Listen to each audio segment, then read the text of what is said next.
तो अमेरिका चाहकर भी इस विनाशकारी युद्ध से पीछे नहीं हट पाएगा। अब यह सवाल सिर्फ रणनीति का नहीं बल्कि पश्चिमी सभ्यता के अस्तित्व और उसकी बची खुची सैन्य क्षमता की अग्नि परीक्षा बन चुकी है।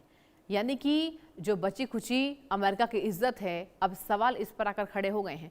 सवाल यह है कि इन स्थितियों के बाद बड़े हमले की धमकी देने वाले क्या डोनाल्ड ट्रंप ने आखिरी वक्त पर हमला इसलिए रोक दिया क्योंकि उन्हें ईरान की जवाबी कार्रवाई का अंदेशा था, या फिर यह फैसला डर का नहीं बल्कि रणनीति का हिस्सा था? ये दो बातों पर संशय टिका हुआ है। यही वह सवाल है जिसने पूरी दुनिया में बहस छेड़ दी है कि ट्रंप ने कहा कि फिलहाल ईरान की बात कर लेते हैं, हमला टाल दिया हमने। उनके अनुसार हॉर्मुज जलडमरू मध्य को खुला रखने और परमाणु खतरे को नियंत्रित करने की दिशा में सहमति बनने के बाद सैन्य कार्रवाई को रोकने का फैसला किया गया है। लेकिन इसके साथ ही अमेरिकी सेना की तैनाती और क्षेत्र में सतर्कता पहले जैसी बनी हुई है, यानी हमला रुका, तैयारी नहीं। दरअसल ईरान पिछले कई वर्षों में अपनी पारंपरिक सेना से बहुत ज्यादा मिसाइलें, ड्रोन्स और क्षेत्रीय सहयोगी समूहों के नेटवर्क पर निवेश करता रहता है। अमेरिकी सैन्य ठिकाने इराक, सीरिया, खाड़ी क्षेत्र और समुद्री मार्ग पर फैले हुए हैं। किसी बड़े हमले की स्थिति में ईरान इन ठिकानों या समुद्री यातायात को निशाना बना सकता है। यदि जोखिम किसी भी सैन्य निर्णय को बेहद जटिल बना देता है, इसे एक उदाहरण के समझिए।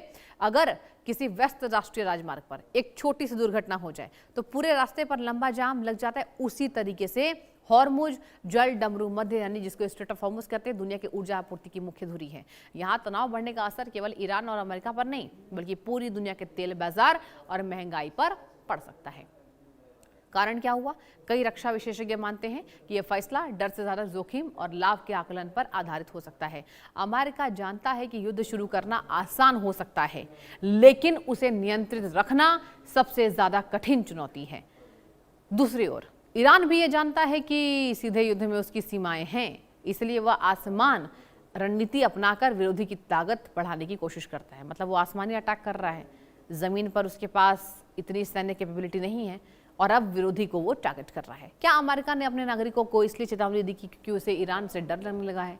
आखिर डोनाल्ड ट्रंप ने अपने नागरिकों को क्यों चेतावनी दी? जब किसी क्षेत्र में युद्ध, आतंकी हमला और सैन्य तनाव बढ़ने की आशंका होती है तो अमेरिका अपने नागरिकों के लिए यात्रा और सुरक्षा संबंधी सलाह जारी करता है।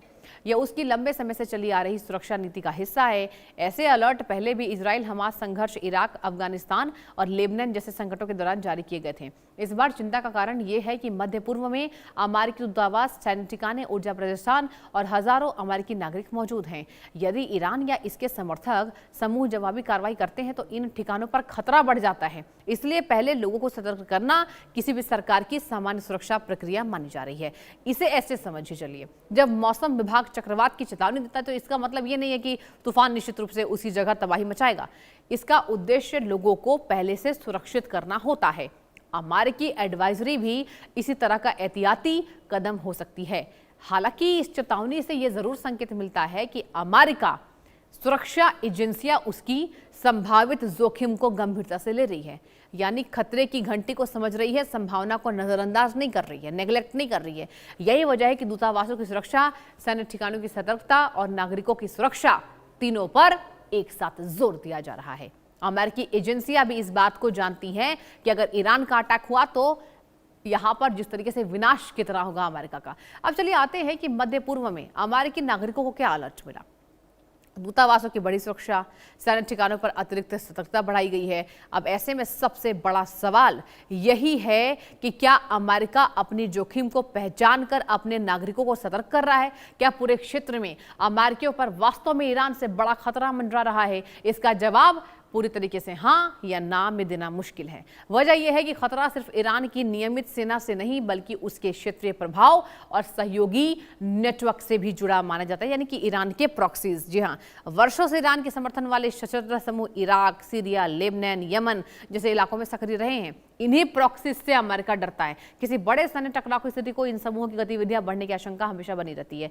यही कारण है दर्शकों कि अमेरिकी सेना केवल ईरान की सीमाओं पर नजर नहीं रखती बल्कि पूरे क्षेत्र में फैले अपने ठिकानों, दूतावासों और नागरिक प्रतिष्ठानों की सुरक्षा बढ़ा देती है, क्योंकि किसी भी जवाबी कार्रवाई का दायरा एक देश तक लिमिटेड नहीं रह सकता। हालांकि यह भी उतना ही महत्वपूर्ण तथ्य है कि अभी तक पूरे मध्य पूर्व में सभी अमेरिकी नागरिकों पर तत्काल और समान स्तर का खतरा घोषित नहीं किया गया है।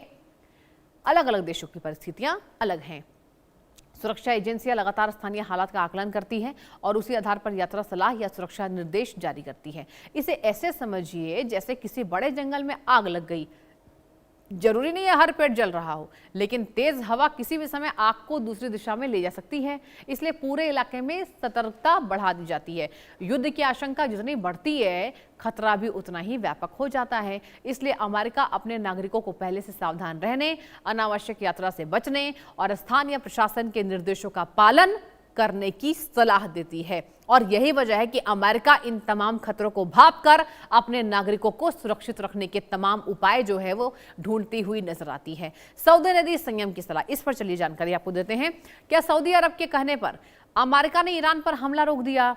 यह सवाल इसलिए उठ रहा है क्योंकि खबरें सामने आई हैं कि क्षेत्र के कई सहयोगी देशों ने बड़े सैन्य अभियान के बचने की सलाह दी है। बता दें, सऊदी अरब पिछले कुछ वर्षों में ईरान के साथ तनाव कम करने की दिशा में भी कदम बढ़ा चुका है। दोनों देशों के रिश्तों में पहले जैसी तीखी तलखी नहीं है। ऐसे में रियाद की प्राथमिकता ये मानी जाती है कि पूरा क्षेत्र किसी नई जंग में ना धकेला जाए। यदि अमेरिका और ईरान के बीच खुला युद्ध छिड़ता है तो सबसे पहले असर खाड़ी क्षेत्र पर पड़ेगा। तेल उत्पादन, निर्यात, बंदरगाह, ऊर्जा प्रतिष्ठान और समुद्री व्यापार सभी जोखिम में आ सकते हैं। इसका सीधा असर सऊदी अरब समेत पूरे खाड़ी क्षेत्र की अर्थव्यवस्था पर पड़ता है। यही वजह है कि कई क्षेत्रीय देशों की कोशिश रहती है कि कूटनीतिक समाधान निकले और सैन्य टकराव टाला जाए। इसका मतलब ये नहीं है कि अमेरिका किसी के दबाव में फैसला लेता है। अंतिम निर्णय वॉशिंगटन अपने राष्ट्रीय हित, सैन्य आकलन और रणनीतिक गणना के आधार पर करता है। विशेषज्ञ यानी एक्सपर्ट्स ये मानते हैं कि सऊदी की सलाह एक कारक हो सकती है, लेकिन अकेला कारण नहीं। हॉर्मुज जल डमरू मध्य की सुरक्षा, वैश्विक तेल बाजार, अमेरिकी सैनिकों की सुरक्षा और संभावित जवाबी कार्रवाई, ये सभी तत्व फैसले को प्रभावित करते हैं। दिक्कत ये भी है कि जैसे ही अमेरिका ईरान पर अटैक करेगा तो ईरान खाड़ी देशों में अमेरिकी सहयोगियों पर अटैक करेगा। अब इस बार ये बड़े स्तर पर प्रभावित है, संभावित है। अब सऊदी अरब की बड़ी बड़ी रिफाइनरी ईरान के निशाने पर आ सकती है और यही वजह है कि सऊदी अरब ये चाहता है कि ईरान के साथ हमारी बातचीत अच्छे ढंग से हो, क्योंकि सऊदी अरब लगातार ये प्रयास कर रहा है।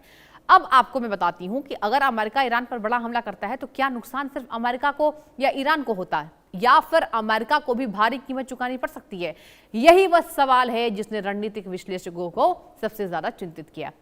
ईरान की सैन्य ताकत अमेरिका जैसी नहीं है, लेकिन उसकी रणनीति अलग है।